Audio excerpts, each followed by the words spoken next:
I'm Rick Feineke, and I have the privilege of facilitating the other group, which of course, like all the others, could have gone on for 3 hours here easily.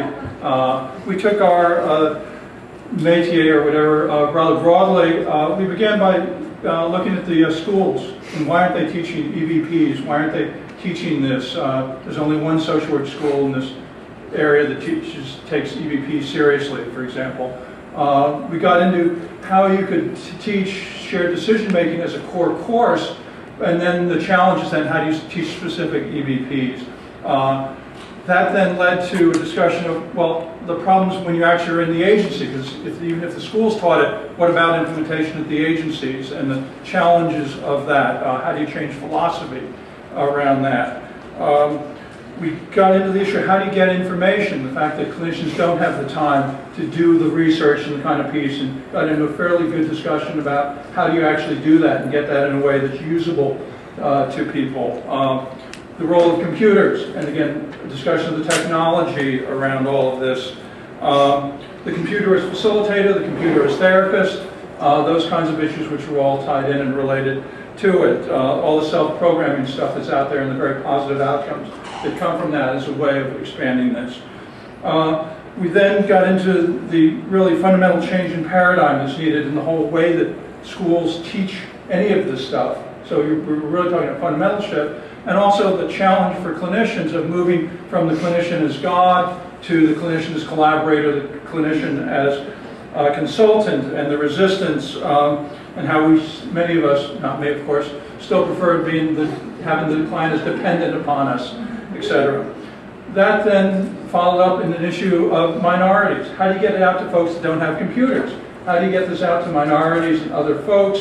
And the real huge challenge that presents, particularly when DMH and other folks have very little money to do the other stuff, much less that piece of it. And talked about educating people in the schools, ethnic culture differences, how do we serve deaf people who are other disabilities, and the pilot projects are struggling with that now, the three that we heard about. June Gross talked about as an evaluator of that, Common Ground trying to do that.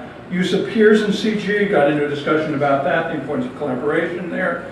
Okay, so how do you get clinicians to buy into this? How will it benefit them? How can we sell it to people and make it seem like something that's good for them, whether it be financially, whether it be in terms of their clinical practice, dealing with that kind of barrier. How do we create a culture, the leader's visionary?